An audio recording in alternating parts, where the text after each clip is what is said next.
I'll give a brief introduction before this talk, so you can get to know him better. So he's the chair of the Department of Psychology at Drexel University. He's a professor of psychology there, and also director of the Anxiety Treatment and Research Program at Drexel, where he also serves as Associate Dean of the College of Arts and Sciences. He's going to be with us this week, both today and on Wednesday, in which he's going to give a research seminar this time. Today is a public talk, and without further ado, I'll leave the stage to Dr. Herbert. Thank you, Shana. So thank you, everyone. I'm very, very happy to be here at Sabancı and in Istanbul. It's my first time in Turkey, and I'm having a wonderful time. The food is amazing. That's the thing that really stands out. And I have to say that I thought that my job was busy, the things that I have to do at Drexel between my research and teaching and administrative stuff in particular, until I met your dean this morning, and I learned everything that he does, because you don't have department heads here, and it sounds to me like your dean does the job of department head and dean and everything else. So I'm very impressed with that. I'm humbled. So it gives me great pleasure to be here today and to talk to you about a topic of interest of mine. This is something I've been interested in for some time, and it basically is within psychology, although I'm going to talk a little bit beyond psychology as well, about science and pseudoscience, the distinction between science and pseudoscience, and I'll talk a little bit more about what I mean by those terms as we go along.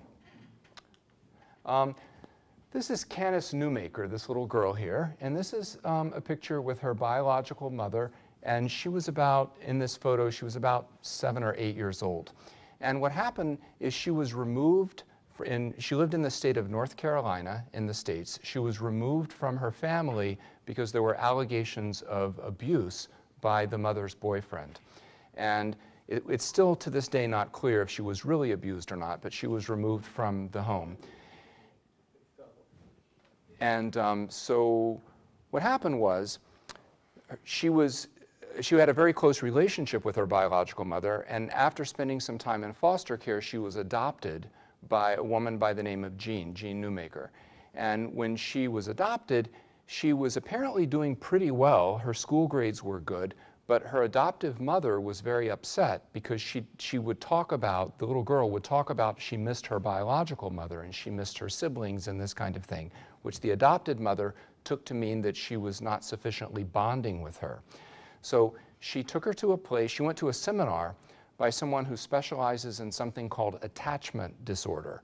And attachment disorder is essentially a made-up term. It's not something that exists in the psychiatric nomenclature, but they took this little girl and they said the problem was she hasn't bonded sufficiently to the new mother, the adopted mother, so they were going to put her through a new type of therapy called attachment therapy, and there's a brand of that called rebirthing therapy. So what they did, they took her to Colorado, where this woman had a special clinic, and at this clinic they wrapped her up in a blanket and had adults on all sides of her with pillows, and they would push on the blanket against the little girl to simulate contractions as if the blanket was supposed to represent a uterus, and they had the end of the blanket where her head is, and they would tighten it like so to make a cervix, and they would push and they would scream at her, you know, don't you want to be born? And the idea is after doing this for a while, she emerges from the blanket like being reborn, literally, and then the mother, the new adoptive mother, would give her a big hug and all of her problems would be solved. So they did this, and they had the wisdom to videotape it, so the videotapes are available. You can watch the whole thing. And after the little girl was screaming that she couldn't breathe, and after 45 minutes, the screams stopped, but they kept pushing for an additional 10 minutes until finally somebody said, maybe we should open up the blanket, and they did, and she was dead. So they suffocated her through this therapy program. This is a little boy who, his nickname was Junior. Terrence is his actual name. And he was also killed using these alternative therapies. He was autistic, and there's a popular program called Chelation Therapy. And chelation is a medical technique where if you have heavy metal poisoning, you have heavy metals, you remove the heavy metals. The problem is if you do it with someone who doesn't, it's a dangerous technique to begin with. It can be risky. And if you do it with someone who does not have heavy metal poisoning, then it can be fatal. And in this little boy's case, the problem is there are theories of autism that say that autism is caused by a buildup of heavy metals. Now, these theories have been totally debunked. It's not true. But there are people who persist in these theories. And if you're the parent of an autistic child, you want to do whatever you can to get treatment for your child. So you bring them, and this is a popular therapy. And every year, people die from this chelation therapy. And this is just one example. Another popular technique are called holding therapies. And these are things that go on very regularly in the US. I have no idea if this kind of stuff goes on in Turkey, but it probably does. And the idea here is you hold the child down and you yell and scream at them for hours on end until eventually they sort of break down, and that's, again, supposed to be curative. I have videos of this. It's pretty brutal to watch. So these are just some examples of what I would consider problem interventions, psychological treatments that can actually be harmful.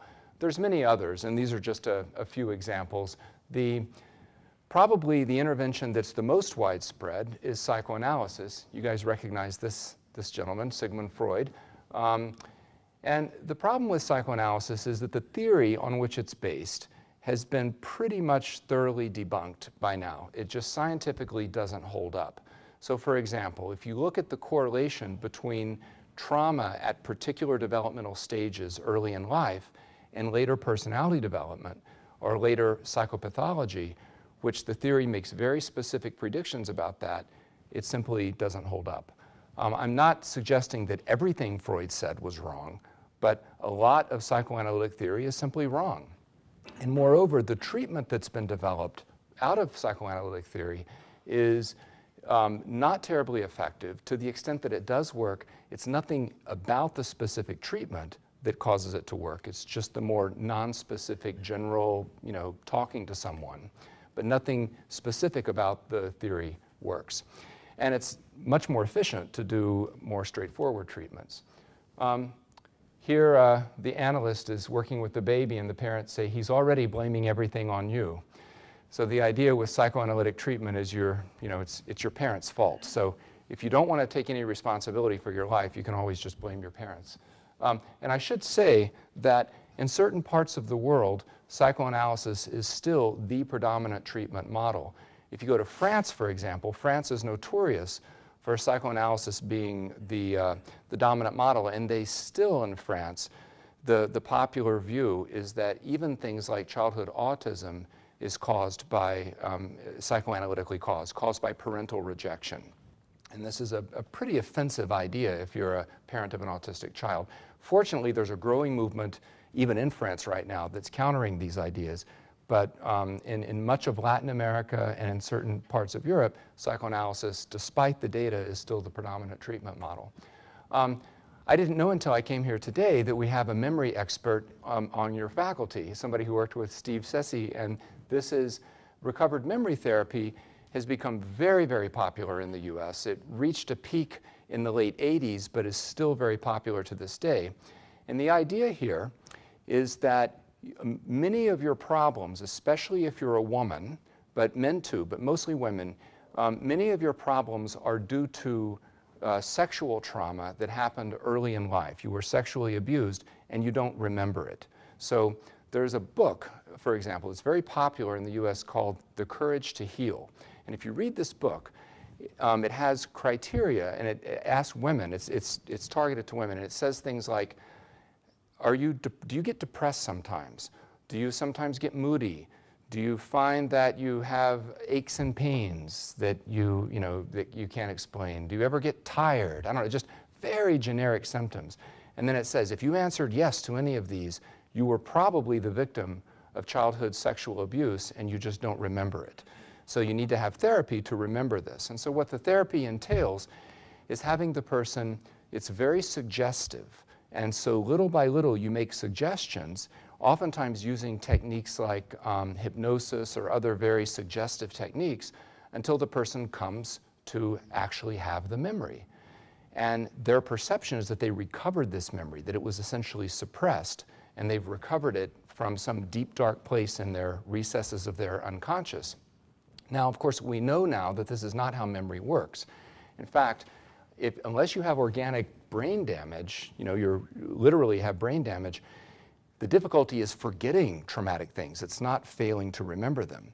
So, for example, you don't meet many people that went through the Holocaust and survived it from the camps and yet forgot that they were there, again, unless they've later developed organic brain damage. Now, there are sometimes people who have been sexually abused and don't remember it, but that's typically because it wasn't experienced phenomenologically as traumatic at the time. So sometimes things can happen that if they're not experienced as traumatic, they don't really register and you might not think about it. But that's different from this mechanism of active repression. So what this means is there's many, many people who go through these therapies who then emerge later on thinking that they were traumatized, they were the victims of childhood sexual abuse when no such thing happened. And of course that has major ramifications for their family life and many other areas. I mentioned autism before. A common model of treatment in autism is something called facilitated communication. This originated in Australia and quickly moved to the US when a guy named Doug Bricklin, who's at Syracuse University, brought it back to the US. And the idea here is that autism isn't really a disorder of neurodevelopment, but instead it's essentially a motor disorder. And they say that the autistic person can't communicate well, so what you do is you give them a keyboard and you have them type, but they don't type independently, they need assistance to type. So, can I use you as an example? So if I'm her facilitator, she would have a keyboard here and I would support her arm like so, and then she types, right? And supposedly I'm just, I'm not really typing, I'm just supporting the arm because she can't have enough motor control to do it by herself. Now, of course, you laughed. The obvious question is, who's doing the typing? Is it really the autistic individual or is it me, perhaps even unwittingly, unconsciously doing the typing? So this has been studied. It's not a difficult study to do. You put a divider here between us and she sees one thing and I see something else. And when that study has been done, it's been done several times now, in 100% of the trials, what gets typed is what the facilitator sees, not what the autistic individual sees. So it's very obvious that it's the facilitator doing the typing. Now you might say, but what's the harm? Well, there's a lot of harm, but the biggest harm is that these messages started out being innocent enough, mommy, daddy, I love you so much, and if it were only that, then I still don't think it's wise to be giving the parents false hopes, but at the same time you might say, well, how bad is it that the parent thinks that their kid is talking to them? But very quickly, what happened with this facilitated communication is it got mixed up with that whole childhood sexual abuse thing I was just talking about. And the messages started coming out, the reason that I'm autistic is because I was abused by daddy, right? And so these were the messages. Now, these messages initially were permitted as evidence in the US courts. And there were parents who lost custody of their children and who were actually put in jail, who were convicted of sexual abuse based solely on this facilitated communication testimony, even though we know that it's not reliable at all. So this facilitated communication is a very dangerous technique because of these kinds of accusations. Now, fortunately, finally, it's taken a lot of work, but we've gone back now and been able to get those people out of jail. But it's taken, this is after they've spent their life savings and spent a lot of time in jail. So this is an example of the facilitated communication, how it works. You hold the person so just their finger touches the keyboard. Francine Shapiro. So this is another example. I'm just giving you a lot of examples of these anecdotes of the kinds of things that go on. This is a woman who was in a professional school of psychology in California that's now, it was a freestanding, it wasn't a university-based, a freestanding professional school that's now gone out of business. And while she was there, she was walking through the woods one day and she was having some disturbing memories. And then all of a sudden she noticed that the memories didn't feel so disturbing anymore. And she asked herself, well, why was that? And she noticed she was thinking about them, and as she was thinking about them, she remembered that her eyes were moving in some kind of way. So she developed the hypothesis, what if I induce those eye movements in my patients? Maybe their disturbing memories would get better. Reasonable hypothesis. So she went back to her therapy room and she took people who had been through some kind of traumatic experience. She had them reimagine the experience while she moved her fingers like this in front of their face and had them track their eyes going back and forth. So, their eyes going back and forth while they remembered the traumatic memory. And she did it over and over again, and sure enough, people soon reported that the memory was not as traumatic anymore. So she said, I've discovered this wonderful thing.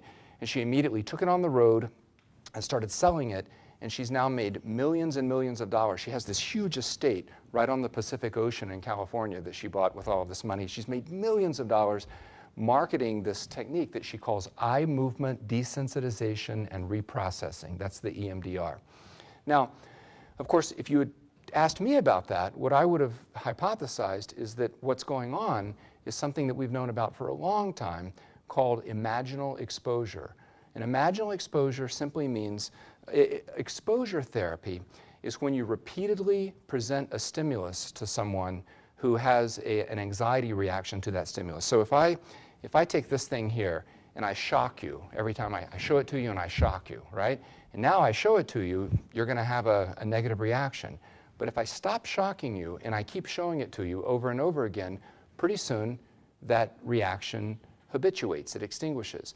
So this is how we treat phobias, for example, whether it's fear of flying or dogs or snakes or anything, it's by repeatedly exposing the person to the stimulus.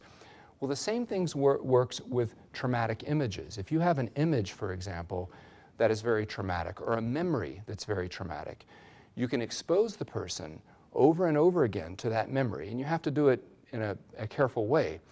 But by repeatedly exposing the person to the memory, it's not that they forget the memory, but now the memory doesn't carry as much affective valence. It's not as disturbing anymore. So we do this, for example, with rape victims. If somebody's been raped and she has this horrible imagery of the rape, we actually, in a very careful, controlled way, have her reimagine the rape over and over and over again until she can, it's never going to be a nice memory, but all of that affect, all of that emotional energy just extinguishes after a while, and it doesn't cause as many problems. So this is a tried and true technique. The problem is she was doing that even though she didn't know she was doing it, but adding on these eye movements, and she was misattributing the effectiveness of the technique to the eye movements. So she's gone around teaching people exactly how to hold their fingers when they do the eye movements and making lots and lots of money when it has nothing to do with that.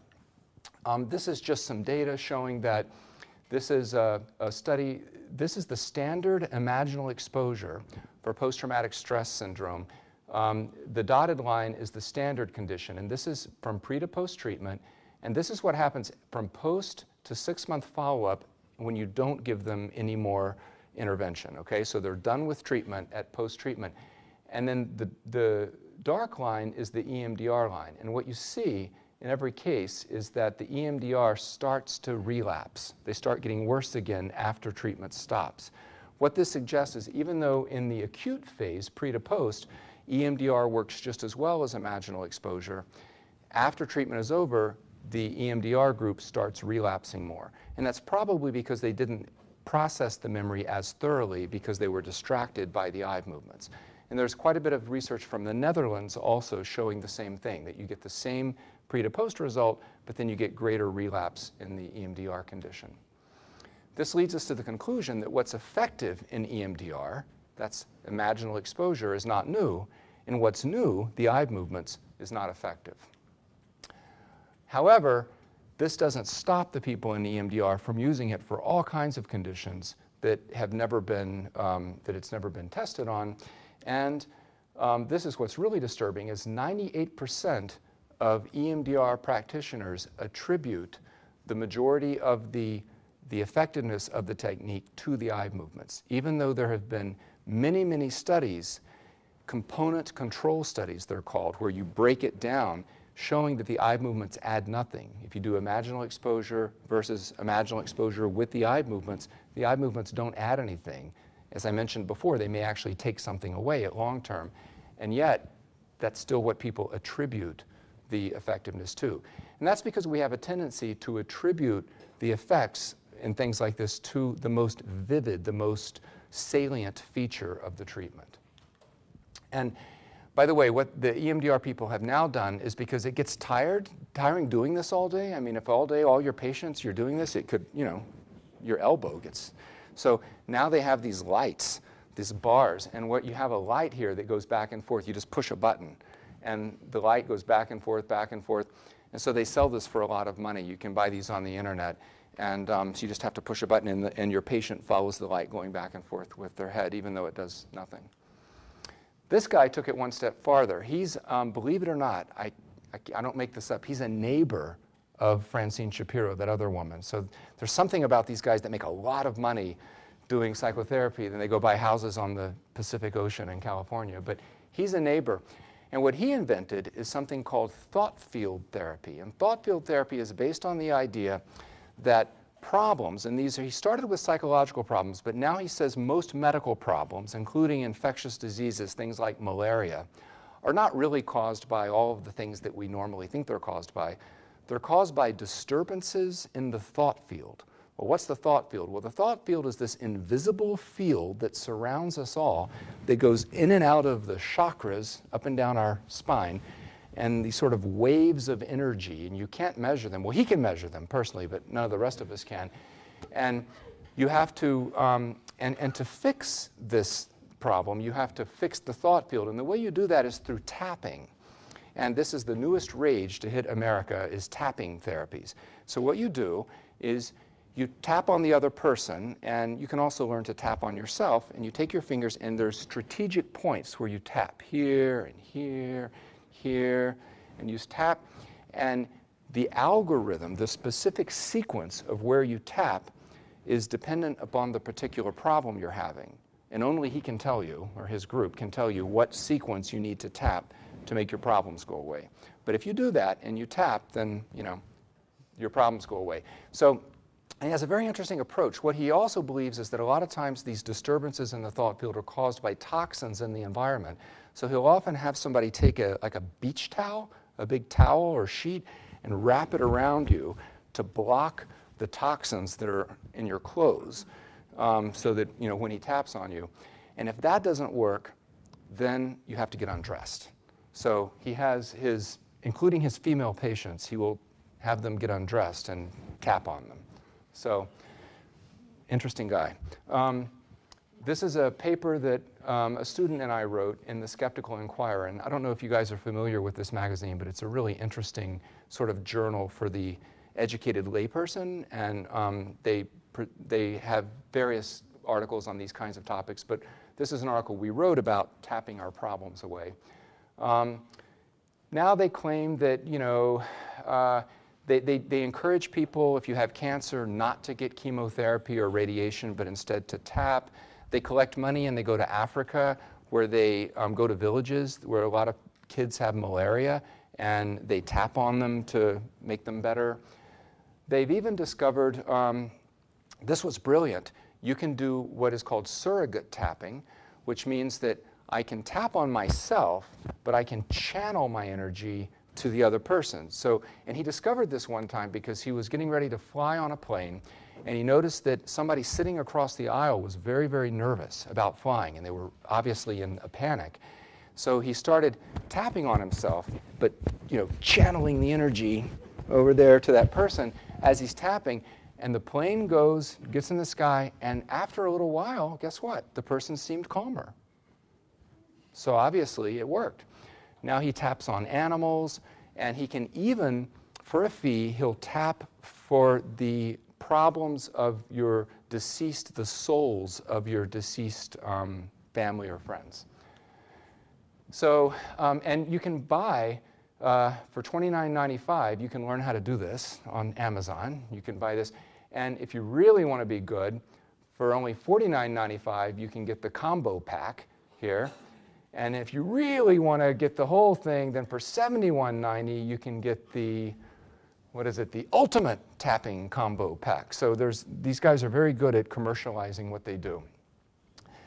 I was putting these slides together on the plane on the way over here, and I had this slide up as I was making notes, and the flight attendant came up to me and said, "Please, what are you doing?" I have this image. He saw it on my computer. He wasn't, so that was disturbing. The point here is, right after the horrible events of 9/11, a lot of people who survived and were on Wall Street, the Wall Street firms, for example, required their employees to go through something called CISD, Critical Incident Stress Debriefing. And the idea here is that if you have been through firsthand a traumatic experience, this is often used, for example, with first responders like ambulance drivers or police officers, that sort of thing, who have witnessed traumatic experiences, that what you're supposed to do is you get everybody in a group together, you educate them about the symptoms of post-traumatic stress disorder, and then you have them tell their story, and you encourage them to be very emotional, to emote, to cry, to get very upset as they tell their story. And the idea is that if you don't do that, they're going to be more likely to develop PTSD later on, post-traumatic stress disorder, than if you do it. Well, what do we know from the research? The research shows that most of the time this intervention has no impact at all. But when it does have an impact, it's negative. It actually increases the chances of PTSD. It doesn't decrease them. And part of the reason is you're forcing people to do something that doesn't come naturally. I don't know how it is in Turkey, although I suspect it's not different. In the US, firefighters, police officers, these are macho guys, you know, these are tough men. The way that they deal with something bad is they kind of slap each other on the back and say, "Yeah, it's been a tough day, let's go get a beer." And, you know, that's how they handle it, and they do pretty good most of the time that way. If you go in there and force them to cry and to give each other hugs and things that that's not their way of coping, you actually increase the risk of things going bad. The other thing we now know, in the immediate aftermath of trauma, people are very susceptible to messages, to either messages of morbidity or messages of resilience. So that means if you take someone who's traumatized, they're going to be very upset if they've witnessed or experienced a horrific trauma. The important message to give them is that they're going to be okay, that they're going to be very upset for a few days, but then they're going to be okay. You want to get them back into their normal routine, that sort of thing. A very small percentage of those people will go on to develop problems, which we can then treat when they do, but the majority will be okay. But if you take those same people after the trauma and tell them, "Oh my God, oh, this is bad, you may develop PTSD, let me tell you what all the symptoms are." Well, now you increase the likelihood that they're actually going to develop those symptoms. So you have to be very careful the way you handle a trauma, and this is a well-intentioned treatment, but it does exactly the wrong thing, and it ends up making people worse. There's many, many other treatments that I could tell you about that are not effective and that are actually harmful. These are just a few.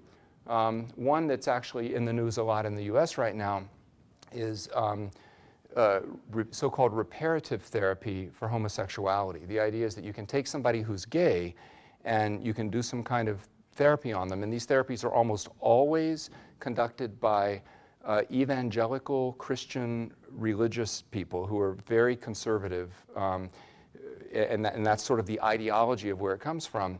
So there's the question of, is it ethical? But I'm not even going to get with that.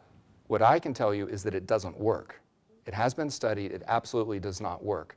And yet, so there's a movement now to ban the use of these therapies for minors, because a lot of times you have parents of children, 15, 16-year-old children who are coming out as gay, and they take them to these therapies, and we now know that it actually causes more problems. Now, it's a free country. If you want to do it when you're an adult, that's one thing, but there's an effort underway to ban these therapies with youth. Okay, these are all therapies that there is evidence that are harmful, that not only are just neutral, ineffective, but actually are harmful. I'm not going to go through each one, but I just put them up there to show you. There's also questionable assessment techniques. I don't know if any of you have had this, but if I asked you, this is the Rorschach inkblot test, very commonly used psychological assessment procedure, and basically you say, what might this be? And the person typical answers you get are, well, it's a mask, or it's a wolf, or it's two people dancing. Well, this one often you get two people dancing over a pot here, and this is some kind of fire or whatever. You get all kinds of different responses for these things. Now, what is the Rorschach used for? Well, it's used for all kinds of things. What do the data actually say that it can be useful for? Well, there's really only one thing that it does reasonably well, and that is it can pick up psychosis, right? So if someone is psychotic, if they're hallucinating, actively delusional, you can pick that up by something called bad form quality, meaning that if somebody tells me that this is a palm tree, and I say, okay, well, show me where the palm tree is. And they go, well, whoops. They say, well, the palm tree it's right here. See? That's the palm tree. And it doesn't look anything like a palm tree. They can't even show you where the palm tree is. That's called bad form quality. So it's not the content of what they see. It's whether it makes any sense or not, given the image. The problem is it doesn't even do that very well. And as I tell my students, if you need a Rorschach to tell that someone that you're interviewing is psychotic, well, you need to go back to school, because that's a problem. Other than that, the Rorschach is pretty useless. And the contexts in which it's used are really problematic. In the US, for example, it's commonly used in child custody disagreement cases. So if you have a mother and a father, they split up and they're fighting over who gets primary custody of the children, the judge, he doesn't know what to do, so he has a psychologist investigate each parent, and almost always they give this Rorschach test, and it has no validity, no validity for making a decision about who's a better parent, and yet it's used every day for that purpose. So we're talking about real decisions that impact people's lives. So a guy's giving a Rorschach test to a little girl. What do you see? And she says, I see an old guy giving a Rorschach test. Another one that is commonly used by social workers investigated childhood sexual abuse are called anatomically correct dolls. These are dolls that have genitalia of the two genders. So you have little penises and little breasts and everything on the dolls. Here's some examples of the anatomically correct dolls. And what you do is you give these to the child and you see what the child does. And if the child picks up the boy doll and the girl doll and starts, putting them together in sexually suggestive ways, then that's supposed to indicate childhood sexual abuse. Of course, there's a problem here, right? And I'm sure you've already thought of it. You have to norm that against normal kids. What if you take a group of kids that was not abused and you give them the dolls? What do you think they do? If any of you have kids, you know what they do. They start doing the same thing. So, the first thing that little kids do if you give them a Barbie doll is they undress the Barbie doll to see what's underneath there. That's normal childhood behavior. So the problem is people see this quote, sexual acting out with these dolls, and they assume it indicates childhood sexual abuse. No such thing. Because the studies show that for young children in particular, the rates of the sexually explicit play, if you will, amongst groups that have been abused and have not been abused are about the same. So again, it's a misuse. Some of you may have taken this, the Myers-Briggs type indicator. This is used in corporations, sometimes even universities, to typecast people's different personalities. And in some American corporations, in fact, there's a code it spits out, like you're a thinking, feeling, intuiting, whatever. And they actually put that code on their door of their office, so that when you walk in to meet with somebody, you know their personalities. You can adjust your communication style accordingly. And this is very commonly used, and kind of like the horoscope, people like it. You take it and you go, oh yeah, that kind of fits me, I can see that. So it has that face validity. The problem is, it was developed by a woman and her daughter who had no psychology training at their kitchen table in Swarthmore, Pennsylvania, in an effort to understand the daughter's boyfriend. Literally, that's what it was developed for. The one scale, the introversion-extroversion scale of this test, is a valid scale, but that's not something, they just borrowed that straight out of Isink's research. But the rest of the scale just doesn't make any sense. And psychometrically, it's completely wrong scientifically. From a scientific perspective of how, if you want to design a personality test, this is the exact way you would not do it. And yet this is one of the most commonly used tests, not only in the US, but internationally, that exist today. And of course, these kinds of problematic practices are not unique to clinical psychology. You have other areas of psychology as well. So for example, psychics. I don't know about in Turkey, but in the US, psychics are big business, right? Psychics are famous for using the Barnum effect. These are making global general statements, sort of like your horoscope, that says things like, you know, if I said, you're the kind of person who you are above average in intelligence, you tend to keep a lot of things to yourself. You don't share the real you with everybody. You keep things to yourself. You have a lot of friends, but some people misunderstand you. If I just make these general statements, everybody's like, yeah, that's me. Well, this guy, P.T. Barnum, was very good at that, and he could do something called cold reading, where he would just go and start making statements, and he could convince you that he really understood you in a very intimate way by simply making these general statements and watching you closely. And when you responded, you know, when your eyes lit up or you responded, then he would hone in and make more and more specific statements until eventually it made it sound like you really knew what you were talking about. These are ESP cards, the Zener cards, where you put one person in one room, another person in another room, and you try to, you know, you pick one of these cards at random, and then you're in the other room and you have to guess which one I'm thinking of. And I'm thinking really hard, concentrating on, let's say, these squiggly lines here. Well, what we now know is that there are some studies that look like they were showing something. Duke University, a long time ago, set up a research program looking at this extrasensory perception. We now know that if you do controlled conditions, right, if you have carefully controlled conditions, there is no effect. It completely goes away. Again, I didn't know that Shara was a memory expert, but this is the so-called memory wars, what I was telling you about before with the repressed memory. This is probably the definitive book on that. Rich McNally from Harvard wrote this book. And you have a big battle going on between the scientists on the one hand, who have the research basically saying to the clinicians, look, what you're doing is you're inducing these memories. You're not recovering them. You're creating them inadvertently. And the funny thing about these created memories that Shahar could talk much more about than me is that it's the so-called source monitoring problem. It's very difficult subjectively to know if you have a memory, if it really happened or if it's a memory that's been subsequently created. And in fact, it's pretty much impossible. It feels subjectively like the same thing. And if it's created in a highly emotional context in psychotherapy, it can feel very real and seems just as real as anything that you ever remembered, and yet it didn't actually happen. So here's an example, just a quick example of the context of read this, and I'll just give you a minute to read it.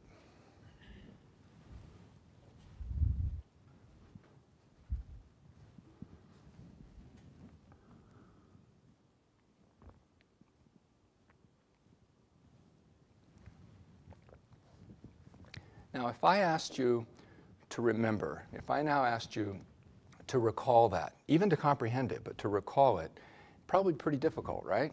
I don't know how many, I don't think I could recall all those steps. But if I just give you one tiny contextual cue, washing clothes, and now if you read it, makes a lot more sense, right? Assuming that you do wash your own clothes. I don't know, you know. If you have somebody that does it all for you and you've never done that. I had a friend of mine who's a faculty member at Yeshiva University in New York, and she's from India. And when she grew up, where she grew up in India, they had a housekeeper who did everything, including washing clothes. And she had never done a load of laundry until she arrived in the US for graduate school. And she suddenly was confronted with a washing machine and she didn't know how to work it. So that was funny. Okay. So now how comprehensible is it? Much more comprehensible, and it'll be much better recall because of that small cue. Scientific illiteracy affects more than just psychology. So you have something like biological evolution. So they're not understanding how science works.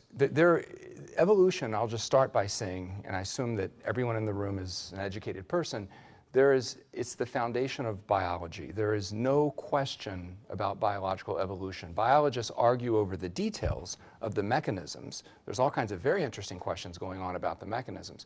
But the basic fact of evolution is just as much of a fact of gravity. I mean, there's just simply no argument about it. And yet, you'll be saddened to know that if you look at this list of developed countries, guess who are at the very bottom, the two countries at the very bottom in terms of the percentage of the population that believes in biological evolution? We have the United States and we have Turkey, tied for last place in terms of this survey, which was done about 5 years ago in terms of the developed world. Iceland, Denmark, Sweden, and France are at the top, and the US and Turkey are at the very bottom. I thought that was interesting. And American politicians, this was the Republican primary a few years ago, and of these, they were all asked how many of them believed in biological evolution, and 4 of the crowd said that they did not. These are people wanting to be president who don't believe in evolution, and one of them initially said he did, but the next day he changed his mind and said he didn't understand the question, but he wanted to clarify that no, he does not believe in evolution. And just recently, this is U.S. Representative Paul Brown, who sits on the, get this, he sits on the U.S. Committee for Science, Space, and Technology. You'd think this would be an interesting, guy who said that evolution was all lies from the pit of hell. So we have major leading politicians in the United States who don't believe in something as fundamental as evolution. How can this possibly happen? And this is someone who sits on the U.S. House Committee. And this is, by the way, this is how the dinosaurs went extinct. Just so if you want to know, they missed Noah's Ark. They missed the boat, Noah's Ark, and so they went extinct, according to a lot of people. And what happens is, in high school in the US, evolution is supposed to be taught. Like I said, it's the foundation of biology, but in many high schools, the high school teachers are afraid to teach it, or it conflicts with their own beliefs, and so they simply don't teach it. This was a survey that illustrated that. You have many other examples. Climate change, this is a huge one. We have a huge percentage of the American population who simply deny that climate change is happening, despite the overwhelming evidence, scientific consensus that it is happening. Again, people argue about the details, but the idea that anthropogenic climate change is happening is simply not in dispute. Vaccinations, you have increasing percentages of people in the US and especially in Europe. Germany, I think, has the biggest problem of people who are afraid that vaccines cause various problems, including childhood autism in particular, who are choosing not to get their kids vaccinated. And now you have a resurgence of diseases like measles, even polio in some cases, in places where it was essentially eradicated because people aren't getting vaccinated. This is a recent survey showing the percentage of Americans who believe in dinosaurs and humans living simultaneously and other such things. A more recent survey, 60% of Americans believe in ESP, for example. So again, why should we care about this stuff? Well, direct harm. I talked about, I opened the talk by talking about people who can actually die. The financial costs of these things, misguided public policy decisions. If we don't accept the idea of climate change, then that really impacts what we're going to do in terms of, green energy versus just exploring more fossil fuels, for example. Opportunity costs. If a kid is sitting there with the facilitated communication, if you put an autistic kid in calculus class that's something way over their head with a facilitator, they're not only is it a waste of time, but they're not getting the kinds of interventions that would be helpful. For every hour that you spend in something that doesn't work, that's an hour that could have been spent in something that would be helpful. This, by the way, is a term borrowed from economists, the idea of opportunity costs. Contribution to public ignorance, and of course we must compete with pseudoscientific enterprises for resources. So for every healthcare dollar that's spent on something that doesn't work, that's money that's being taken out of the system for something that does. You might think all we need is education. Well, education alone doesn't do it. There's evidence, in fact, that in some cases, the more education you get, the more you embrace some of these ideas. So it's not just education, it's a particular type of education. And that brings us to, how do we know these things? How do we know what we think we know? Well, philosophers call this problem epistemology. It's the area of study that involves what we know to be true, how we know that. And I'm not going to go into detail about that, except to say that two of the most important epistemologies that people use are authority, because someone in authority told me so, and that's not always problematic. In fact, oftentimes, if my accountant tells me that I need to adjust something on my taxes, and I listen to him, I do that out of authority because he supposedly has knowledge that I don't have in that specialty area. It's not necessarily problematic. The problem is when you over-trust authority or you trust authority. If I then trusted my accountant to tell me what medicine I should take about something when that's not his field, now there's a problem. A big one, though, is personal experience. Arguably, most of what we think we know because of our intuition or our own personal experience. And what I'm going to argue, and we operate that way as an epistemological operation all the time. So how do we know that this particular car is a good car? Well, because I had one and it was a good car for me, therefore it's a good car, even if the statistics show that I just got lucky, but it's a good car. Or how do I know as a therapist that this treatment works? Because I've treated many patients with it and they got better. Therefore, my personal experience with that therapy shows that it must be effective. Well, personal experience is very limited and it's subject to bias. You have sensory illusions. So for example, if I asked, see this guy here and this one here? So which one is bigger? Which one's taller? Anybody? Which one looks taller? The one in the front or the one in the back? The one in the back. And yet, if you look at the two lines, they're actually the same. See? So there's the two guys, and they're actually the same size, but one looks much bigger. So that's a perceptual illusion. Which of the two red dots looks bigger? Right? One of them looks bigger, don't you think? The one on the left? And in fact, they're the same size. So pareidolia is a special type of sensory illusion where you think that you see patterns in something where there's really, you think you see something in a pattern that's not really there. So for example, a lot of people saw in the 9/11, the Twin Towers falling, they saw Satan. So here's Satan. See his nose right there and his eyes? So there's Satan. And here's more Satan. Let me see if I can see him. Oh, there he is right there. Here you can see his nose. So there's, people were claiming to see Satan there. In the US, which is not exclusively but largely a Christian country, people see Jesus or Mary on all kinds of things. And here is Mary on a piece of pizza, or I'm sorry, a grilled cheese sandwich. And this sold for $28,000 on eBay. So if you need to make some money, just come up with something where you can see Jesus and sell it on eBay. You get lots of money. So, and sure enough, the brain is a pattern-seeking machine. It looks for patterns and sometimes sees patterns in randomness. So you all recognize that, don't you? The Joconde, the Mona Lisa, looks normal, but so you see it, you recognize it. See, that's not, see how, but you didn't see that at first. That's because your brain is used to seeing a certain thing, and the brain fills in the pieces for what it wants to see. Even sideways, it looks normal. So those are sensory illusions. You have biases and heuristics. Human cognition works not like a computer where we process information. We have shortcuts and that allow us to process information very quickly. The problem is those shortcuts are biased. They evolved to be biased. And those biases can be really problematic. This guy, Benjamin Rush, was one of the signers of the American Declaration of Independence, and he was the major physician in colonial Philadelphia. And what he used to do is he would, his main treatment, there was an epidemic of yellow fever in Philadelphia during the time of the American Revolution. And he would treat this with bloodletting. And bloodletting was the common way of treating these problems back then, where you would drain people's blood because the blood was bad, and then the body would build up new blood and things would be okay. We now know, of course, that bloodletting was completely ineffective, and in fact it weakened some people who then went on to die who wouldn't have otherwise died if he hadn't done this treatment, right? Bloodletting is not effective for yellow fever.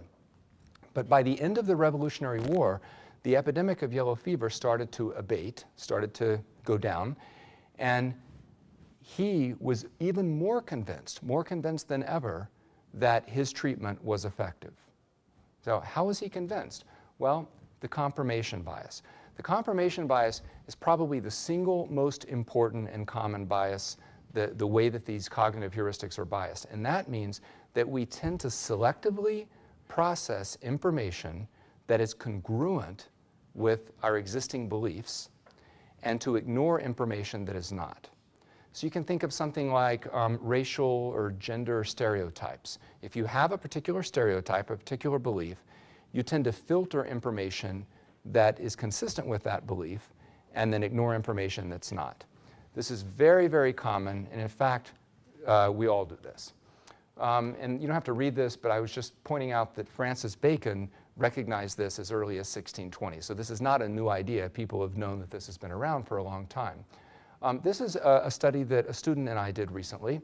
And what we did, I'll try to just walk through this really quickly, is we took a bunch of practicing psychologists and psychiatrists, and we gave them a case, information about a case to read, and then we asked them to make a diagnosis. And we tried to make it very straightforward so that the case, there was no ambiguity. If you were any good at all, you would make a certain diagnosis. And then what we did is we brought them back, what we did is we brought them back a week later, or we went to them a week later, and we gave them more information. Sometimes that information was consistent. So, you know, they got disorder A, crystal clear. Now they got more information about disorder A, right? Now, at the end of the first week, they had to make a diagnosis. Almost everybody made the correct diagnosis. Then we brought them back a week later, gave them additional information that was either consistent with that diagnosis or inconsistent. And in the other condition, the inconsistent condition, it introduced new information that should have caused them to change the diagnosis in a very clear, straightforward, predictable way. You follow me?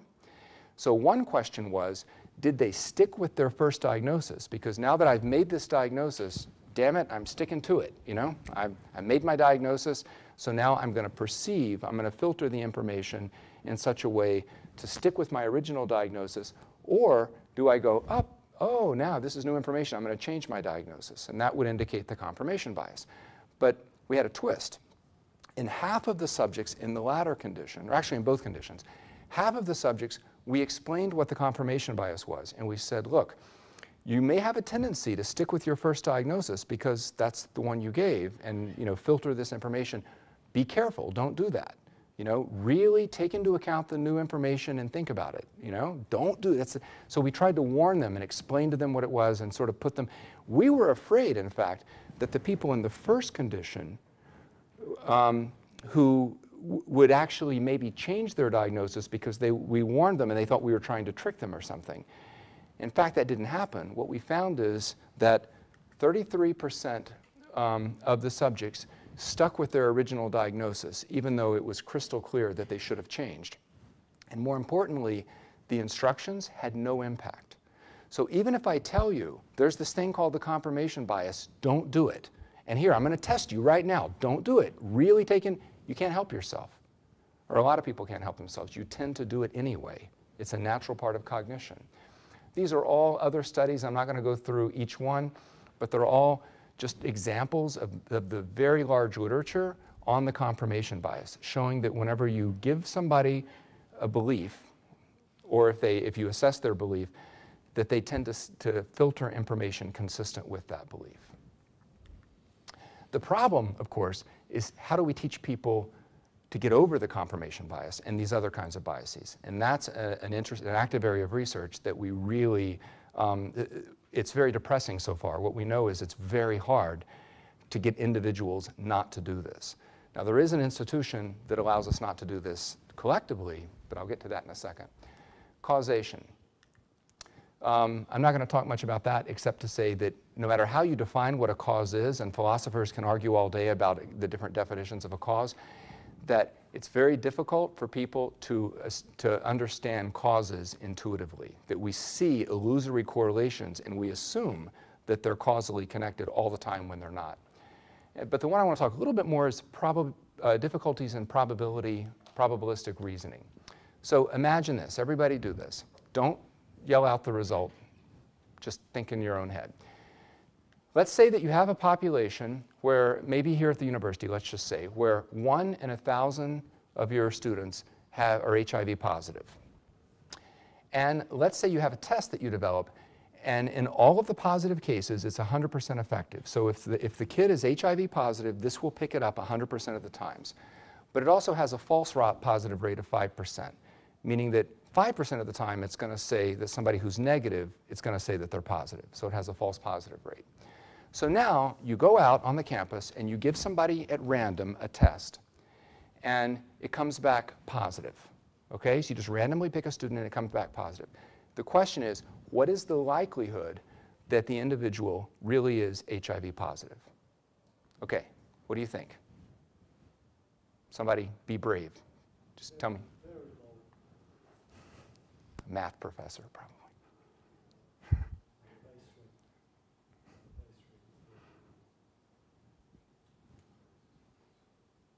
Shada, what would you say?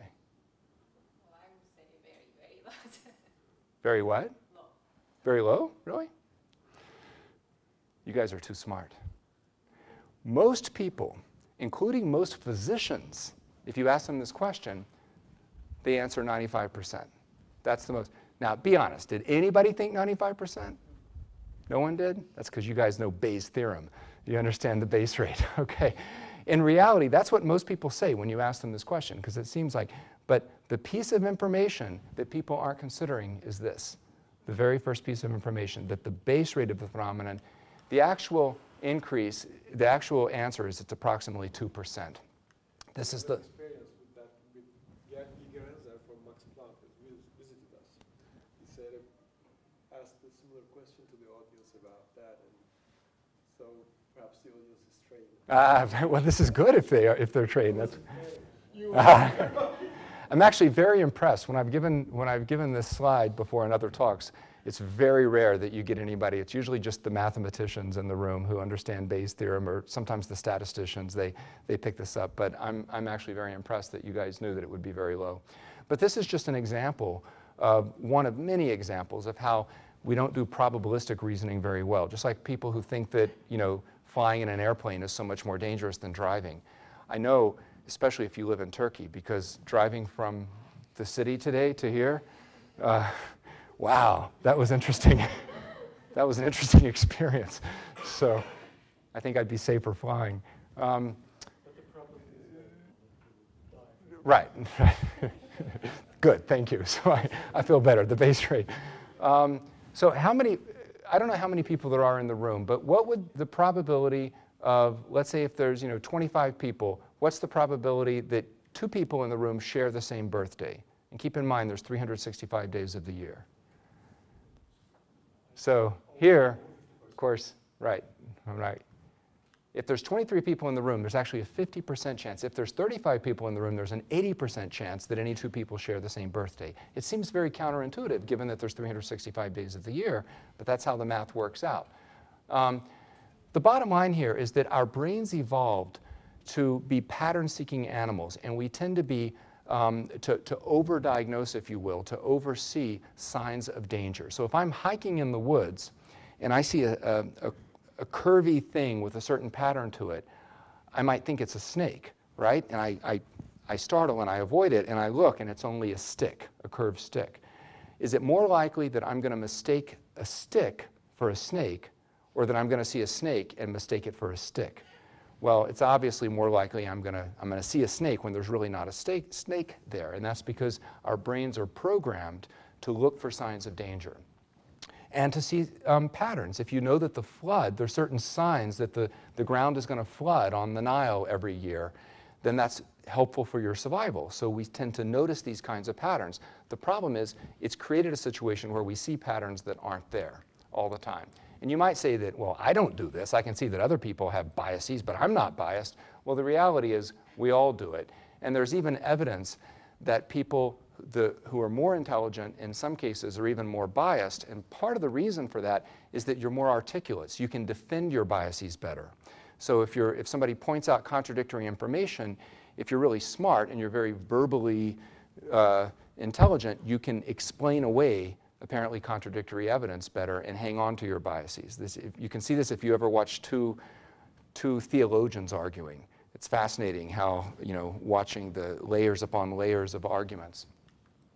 So this points to the importance of healthy skepticism. All of life's questions answered, and here's the skeptic saying all of life's answers questioned. And skepticism, of course, is not cynicism. It's taking a scientific attitude about claims about the natural world. It's a way of doing business. It's not an end product. It's essentially asking to show me the data. Science is a special type of, if you will, an epistemology. Science is a certain type, a way of knowing. And what I'm going to argue is that what I call the high school model of biology type of science, which is a collection of facts, is really misguided. Of course, you need to learn certain facts, but what you really need to study and learn is science as a method, as a process, because the actual facts of science change, right? What we consider facts evolve and change all the time. It's what science, the way of going about and seeing the world through science is what makes it unique. Science yields tentative, provisional conclusions. All scientific theories are wrong. There's not a right scientific theory out there. They're wrong. We just don't know how they're wrong yet. Some work better than others, and hopefully we constantly are getting at better and better theories that, if you want to use sort of a representational logic model, that better model the world through the process of science. This is a little bit more about some of the methods of science. These are some of the characteristics of science. So the idea of science being self-corrective, that yes, scientists make mistakes. You have scientists who are frauds, who purposefully make mistakes at times as well, but through the process of criticism, the process of peer review, the process of putting your ideas out there in a public forum and then inviting people to attack those ideas.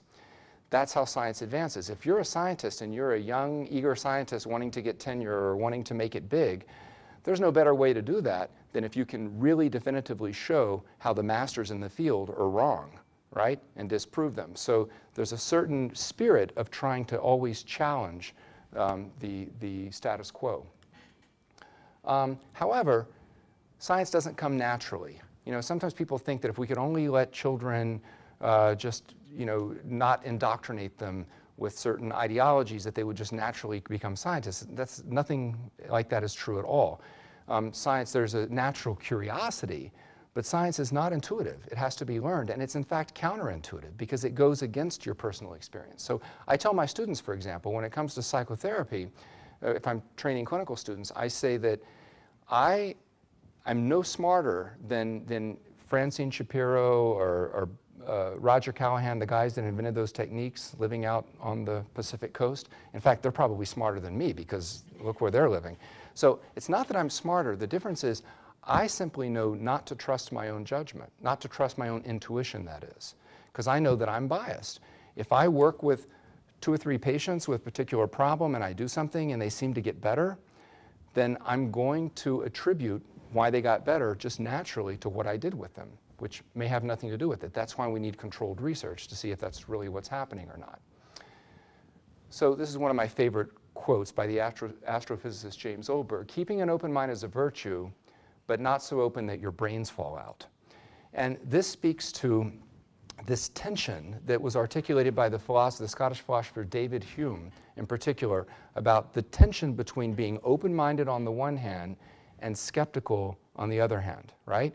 You don't want to, there are those who are so open-minded that they're just constantly believing any new fad that comes along, and there are those that are so skeptical that they become cynical, and they don't believe anything, and you end up with nihilism. So what we're trying to do is have that open mind where I demand evidence before changing the status quo, but I'm always willing to change the status quo in the face of new evidence, and in fact recognizing that the status quo is not sustainable long term, that inevitably, whatever your theory, no matter how good it is, it's going to be wrong. And finally, Carl Sagan, another one of my heroes, said it's far better to grasp the universe as it really is than to persist in delusion, however satisfying and reassuring. So one of the things that science tells us sometimes is things that we would wish it were not so. Sometimes, whether we're talking about, I don't know, a big one right now in the States are certain tendencies towards what appear to be built-in differences, gender differences in certain kinds of cognitive tasks, for example. That's very inconvenient, at least in our culture. Many people wish that that were not so, but the point of science is not to tell us what we wish, it's to tell us what is, how the world actually is. And with that, I would say, wait, I'm going to try it. Teşekkürler? Teşekkürler. Thank you very much. And I'd be happy to address any questions. And I tried to be a little bit provocative and controversial, so don't hesitate to tell me how I'm wrong. Yes, please. I just have a question. Would you consider psychotherapy to be a science, or can it be scientific? So what I would say, psychotherapy, which I do psychotherapy, I have a small practice that I think that keeps me honest. I'm a clinical psychologist, and it's easy as an academic to get up in the ivory tower with all the theories, and so by continuing to do some small amount of practice, it forces me to keep in touch with how messy the real world is. So I would say, in my mind, psychotherapy should be a technology, right? It's very much akin to engineering and in its relationship to the natural sciences, right? You have the natural sciences, which have developed the basic theories, and then you have psychotherapy, engineering, which is the technology derived from those theories, and there's a two-way street, an interaction. So the engineers go back to the basic scientists and say, we really don't understand this problem, we need help with that. The natural scientists help develop the basic principles that the engineers use. So I think that the relationship, ideally, in psychotherapy with basic psychology should be the same thing, that there should be this two-way interaction. Now, is there an artistic side to psychotherapy? Absolutely. Absolutely. So the technologies, no matter how much science you have, if you're sitting in the room with a person, you have to be able to relate to that person well and get them to talk and that sort of thing. So there's definitely that sort of artistic side to it. But even the thing that we're calling the artistic side could, in principle, be studied scientifically. There's no reason to declare it out of bounds scientifically. So we might one day, for example, know that for certain kinds of individuals, a certain approach works better than other kinds of individuals, right? Based on personality, style, that sort of thing. And if you had that knowledge a priori, then when you sat down with that person, you could more directly move there, as opposed to fumbling around to try to, find the right direction. So that's a long answer, but I would say that psychotherapy is an applied technology. It's an application of basic psychological principles, but it definitely has an artistic side also. Is that because every patient is unique? Every patient is unique. So if I'm, for example, let's take something like obsessive compulsive disorder. Do you know what obsessive compulsive disorder is? These are people, maybe they wash their hands 100 times a day until they're bleeding, and they have all these rituals they do. This is a condition that until about 25 years ago was essentially untreatable. And some of these people ended up actually in long-term psychiatric hospitalization, that sort of thing. Now we can treat it very effectively in only a few sessions, and through a procedure called exposure and ritual prevention. This is one of the big success stories of behavior therapy. You can take something that completely incapacitates the person's life, and within a few sessions essentially have them cured, right? But here's the trick. Getting them to do it, the treatment is hard because you're going to be asking them to do the exact thing that they don't want to do, right? It's part of the exposure, and it's very difficult. So even though I know the principles will work, where the artistic side comes in is convincing the person to do it. And if you had OCD and Shaka had OCD, it may take a different approach with each of you to convince you to actually do it. Does that make sense? So there's an example of where you have to take into account the uniqueness of each individual, even though the treatment itself would be more or less the same for the two people. And this, you could say the same thing about, panic disorder or social anxiety disorder or phobias. There's all kinds of things where we kind of know what works, but the way that you would get two individual people to do it would differ depending upon the person. What there's a lot of people are trying to do in studies is a priori match characteristics of the individual with different treatments. And that's been researched and researched. These are called, the technical term is moderating effects. So what are the moderating variables at baseline that predict different responses to different treatments? And those, that's hard to do. We found some things, but not a lot of reliable findings yet. That's a very active area of research now. Again, building on the uniqueness of people alike and just taking on a macro level, saying that there are different cultures with different beliefs, and hence they would probably feel that Western treatments wouldn't exactly help them cope with things, since they might not be, in agreement with the psychologist's ideas of therapy and everything. So what I want to ask is, when you assess this cross-cultural problem, the idea of a different culture colliding with a different culture, would you accept the idea of, psychologists belonging to the same culture being more easy with the ones of that culture? Because there's this concept of spiritual healers all around the East, and they report successes as far as treatment is concerned. No question at all. So there's so many things embedded in your question that I could get off and talk for another hour just on that, but you make an excellent point. So the first thing that I would say is that there's no question that you have to be culturally sensitive to what you're doing. And one of my pet peeves is the way that American psychiatry in particular has come to sort of dominate the world in terms of the way we understand mental disorders in not always a good way, right? So the best example of that is this idea of post-traumatic stress syndrome. So the basic idea here is that given a trauma, that if the trauma is severe enough, that most people are going to develop this particular syndrome. What people don't realize is that that syndrome was an invention. It was invented by, it's a very interesting story how it got invented, but it was invented in the 1970s. It didn't really exist before then. And I teamed up with a historian at the University of Pennsylvania, and we went back and looked for the past 200 years at the way that people responded, in the historical record, the way that people responded to traumatic events. What you find is it's very different. 200 years ago, 150 years ago, 100 years ago, the way that reactions to trauma were described is completely different than what it is now with PTSD. And what it did is it mirrored exactly the cultural narrative at the time for how people should respond to trauma, right? So that gets to that idea. We also did some empirical research. So we went to Africa, to a country in Central Africa called Burundi. And we went up in the mountains of Burundi, and this is a very isolated people that had very little interaction with Westerners. And we took native Burundian people in their native language and went out and interviewed people. And by the way, there was this horrific civil war there. A lot of people heard of the civil war in Rwanda between the Tutsis and the Hutus.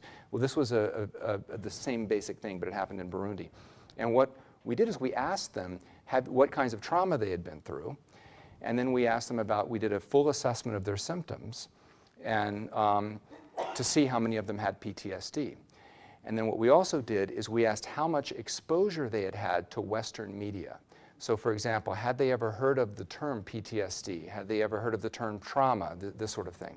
What we found is, first of all, that very few, one patient in fact, met full criteria for PTSD, just one. And these are people who had been through horrific trauma, much worse than most of us have been through.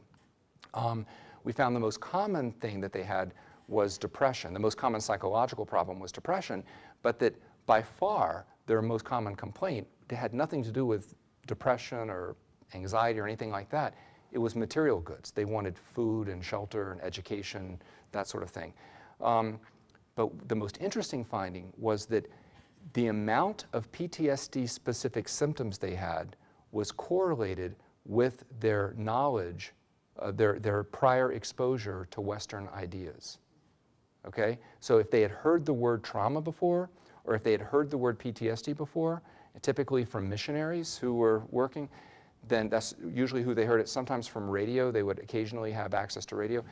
The more knowledge they had of Western psychiatry, if you will, indirectly, the more likely they were to have PTSD symptoms, even controlling for their overall symptoms, statistically controlling.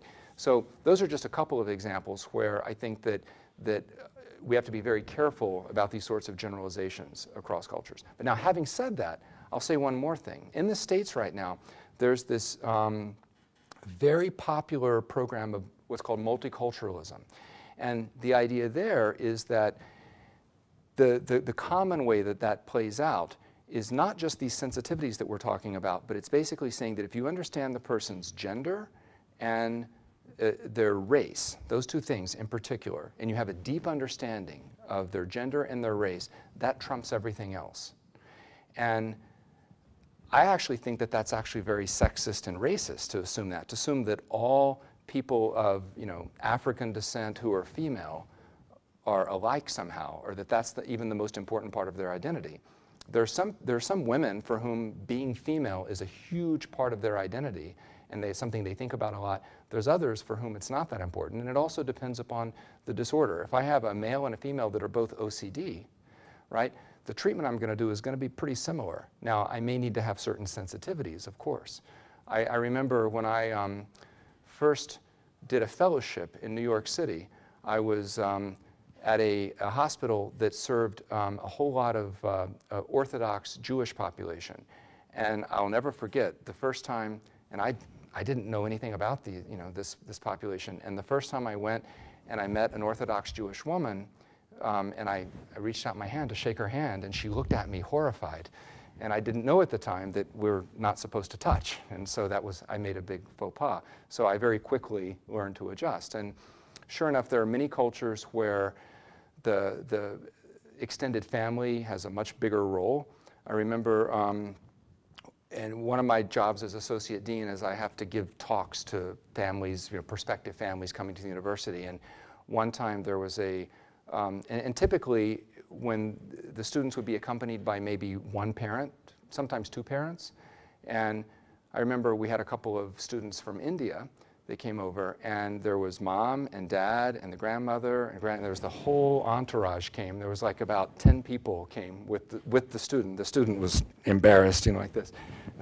And everybody was asking me questions and everything. It was just a different culture. So yes, we must take these cultural things into account, but we don't want to assume that there are differences. We don't want to over-assume differences either, right? Because that would be falling to the confirmation bias. If I assume that someone is Turkish and therefore, I don't know, they love dried apricots and strong coffee just because they're, well, maybe they don't, I need to wait and see. Your lecture covered most of the pseudoscience issue, and I can't help but think that it was a lot to do with the behavioral perspective to psychology, the cognitive and the behavior. So what is your idea, what's your opinion when coming to the biological aspect of psychology, the one which deals with medicine, with psychiatry? Because currently there's a debate going on whether abnormal disorders can be treated more with behavioral treatments or with medicine. Yeah. So I would say that biological psychology is completely compatible with the things that I was saying. There's no incompatibility there. The issue of treatment with medications is really sort of a different issue. So my interest is really taking a scientific and skeptical attitude about psychological phenomena. It's trying to sort of drag psychology out of its pre-scientific past into the modern age, if you will, and use science as a tool for overcoming these sorts of biases. If we didn't have these biases, we wouldn't need science. We could just somehow accurately assess the world as it really is. Now, so I'm not really interested in promoting one particular school of thought over another. When it comes to the medications, though, you have to be careful because there are psychiatric medications that are very, very effective, no question about that. But there are many others that are no more effective than placebo. And there's many cases where the medication may be effective, but it is no more effective than a non-medication treatment. And in fact, if you do the studies and then you withdraw the medication, so you treat the person for a period of time, stop the medication, versus you give them a behavioral treatment, what happens is when you stop the medication, the symptoms relapse. And the behavioral treatment, they actually continue to get better. So again, I mentioned OCD. That's a good example. You can treat that with medications, and many people will respond. But unless you plan on keeping them on medications the rest of their life, as soon as you take them off the medications, they relapse. Whereas with the behavioral treatment, they don't. So there's an advantage there. But again, I'm okay with medication. I'm not anti-medication. I'm about what does the science tell us? Let's look at the science. It's not like a tribal thing, trying to promote one team over another. Yes? Oh, I'm sorry, I thought you had a question. Yes? Would you say then that to think it scientifically is something that the person has to do by themselves, or is it something that should be taught? It absolutely can be taught, but it has to be taught. This is where I think education alone doesn't do it. We need to educate, we need to teach people to think critically. And that means confronting them with their own biases, right? And learning, admitting that we all have biases, and then try to learn to constantly be questioning yourself and questioning the status quo. So I teach students, for example, when you read a paper, read it with sort of a skeptical eye, not a rejecting eye. Don't assume that it's rejecting, but read it as you would, as I do when I'm reading an article, a manuscript that I'm reviewing for a scientific journal, right? And peer review. When I read it, I'm looking for the flaws. I'm looking for the flaws in the reasoning and the thinking and the statistics. So, it's essentially asking the person to do that with everything, whether it's what a politician tells you or what a doctor tells you or something that you read. It's that style of learning that doesn't come naturally. Regarding the American Psychological Association and homosexuality, we are already aware that it has declared homosexuality as something which is not a disorder. But in your lecture, we covered the idea that there are still some gay and lesbian reparative theories going on. So why is it, why are they still going on despite the fact that the APA has proclaimed that it's not a disorder anymore? Right. Okay. First of all, the APA takes, I wouldn't put too much stock in what the American Psychological Association says. It's largely a political body, right? It's now become more of a, it used to, when it started, it was a scientific organization, but now it's more of a trade guild. So I wouldn't put too much stock in that one way or the other. The bigger question is why not just the APA, but the medical community, the medical and the psychological and the psychiatric community as a whole, almost all of them, do not view homosexuality as a disorder anymore, and definitely don't try to treat it, don't try to change people. But yet there's still a minority, and it is a minority, but they're a very vocal minority of people who do view it as pathological and do try to change it. And all I can tell you, those people who do that are all religious conservatives. So they're people who get their ideology from a very conservative religious point of view, and they believe that they can change it. So even if you believe it's pathological, which I don't think that there's, again, scientific evidence, there's not scientific evidence that it's pathological, but even if you somehow believe ideologically that homosexuality is pathological, the fact is, try to change it. None of our existing technologies work. People have tried all kinds of crazy things. I'm going to spare you the details, but some of it's pretty horrific, the things that have been tried.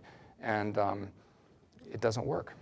I remember reading a case study which classified homosexuality as SAD, same-sex associative disorder. And apparently that industry claimed that we made billions by curing people from their homosexuality. There was a legal case against it, but it was refuted because apparently there were individuals who felt that they had been cured of their homosexuality. But since there was a conflict with the AP and this ministry, nobody could prove their allegations were false. The interesting thing is if you follow those people who claim that they've been cured of their homosexuality, if you follow them over time, what you find inevitably is that they relapse. So for a little while, they can go along with the program, but then pretty soon they relapse. Even some of the leading figures in the reparative therapy movement have now gone back and disavowed because they've shown that it doesn't work. But isn't it interesting that by just simply labeling it as a disorder, you in fact make people think of it as a disorder? Of course. When I check the DSM manual, there are, a lot of mental disorders and even a lot of phobias by the hundreds. Yes. So if you have so many phobias, be likely for everyone to have disorder by the next century? Well, the problem with the DSM, again, it's a political movement. And again, I'm getting off to a different lecture now, but the whole DSM process, the American Psychiatric Association, who are behind the DSM movement, they are funded largely by the pharmaceutical industry, very rich industry in the States. And there is an agenda, if you will, whether explicit or implicit, to create more and more types of pathology. Because the more types of pathology, the more pills we can sell for those pathologies. And so now with the current DSM-5, which is just the 5th edition of the DSM that's getting ready to be published, it's estimated that up to approximately 50% of Americans can be classified as having some kind of disorder, right? And they all need to have pills. So you can see where that's coming from. It's a huge problem. I mean, the DSM way over-normalizes the sort of everyday psychological aches and pains, so to speak, that we all go through, right? And makes those into some pathology, and that's a whole different question. But. I'll be pointing out that what you will be suggesting to your students about how to think the scientific life. But my point is that do you think that this should be something about the universities? Because, I don't know, my view is that the universities are just training people to do some job. But I'm not sure that the universities are actually trained to make the people to think it. You're absolutely right. I couldn't agree with you more. And that's a problem that in my own university we face. Even scientists. So here's the interesting thing. There are scientists who don't know how to think scientifically. And what I mean by that is science has become so specialized these days that you can become a scientist and you can learn a lot of facts, okay? And the facts really, that's not what science is. That's the products of science. So you learn a bunch of chemistry and you learn a bunch of physics and you can recite the facts and the formulas, right? And then you go into the lab and you learn how to work a pipette and you learn how to do your research in the lab in your highly specialized area. But you haven't really considered the big questions. You haven't stepped back and thought about the process of thinking critically. And so I've sometimes actually met scientists who I've thought, wow, this is someone who is a very good technician, and they know their little area, but they don't really know how to think critically. And there are many good psychologists doing good work, but so I think that it's a challenge for those of us, for educators, because we want our students, I mean, the idea of learning how that we need to teach people to think critically is very popular, right? There's lots of books written about that. Everybody says we need to teach people to think critically, but we also need to give people skills so they can get a job or go on to professional school. So there's a challenge there, and we need to do better, I agree.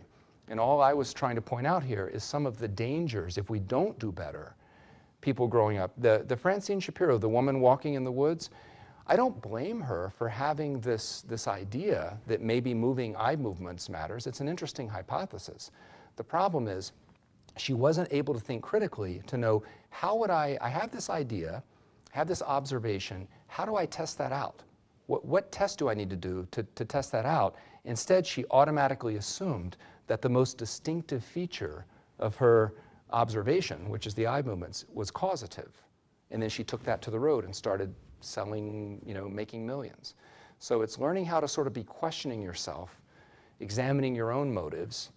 For example, I've spoken with so many physicians who claim that the freebies that the drug industry representatives give them could not possibly affect their judgment. So they get free trips and they get little pins and all. And if you say, but isn't that interesting? Do you think that? No, it doesn't affect me. I know. I'm careful. I'm careful not to let it bias me.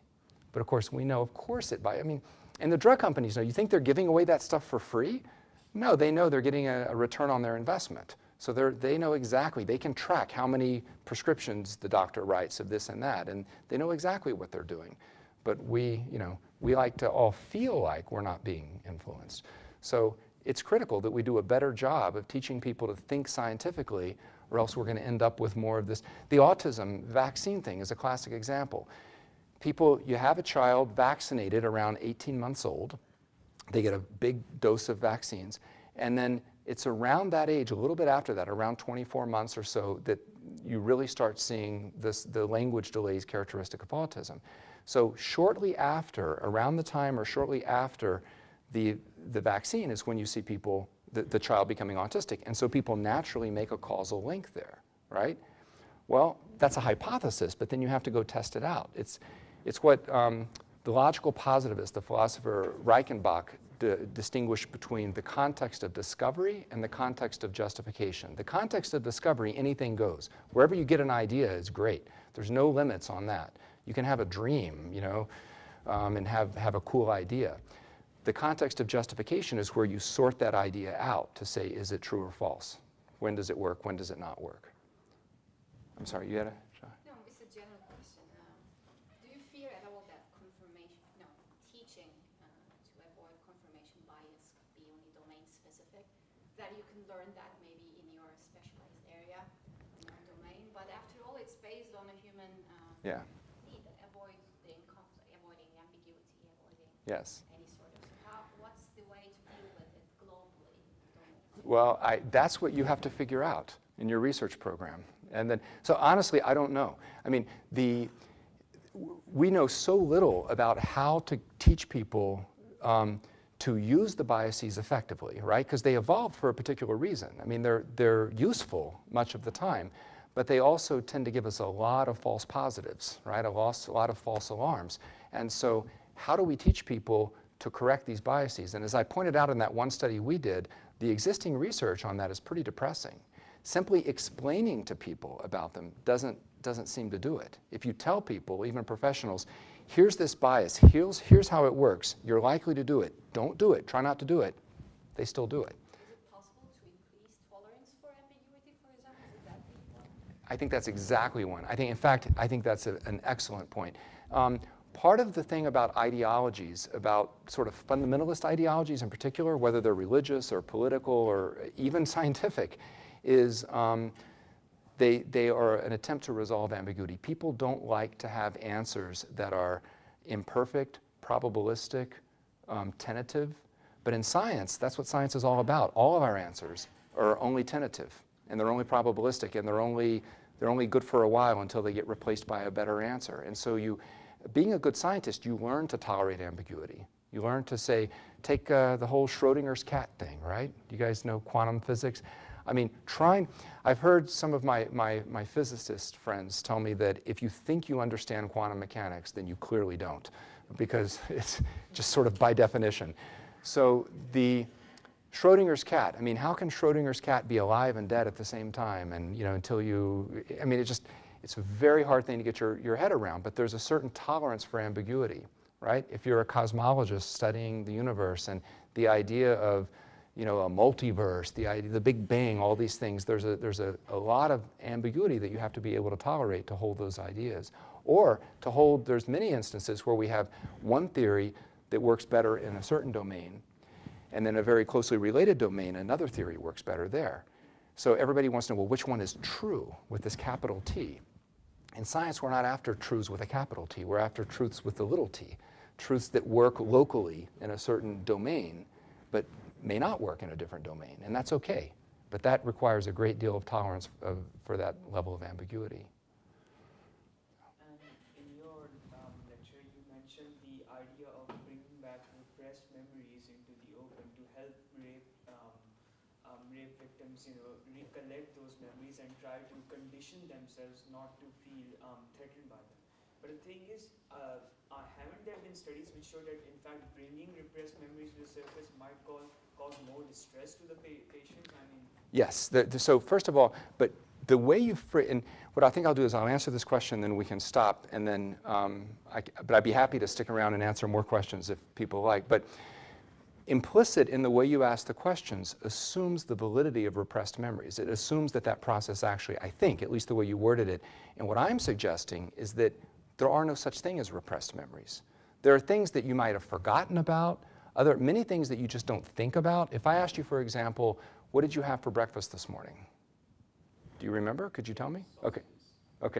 So, but until I asked you that question, you weren't thinking about it until I prompted you. So there's things that with prompts you might remember about your past, but that doesn't mean you were repressing what you had for memory. That's a psychodynamic idea that it's an active suppressing of the idea. Memory simply doesn't work that way.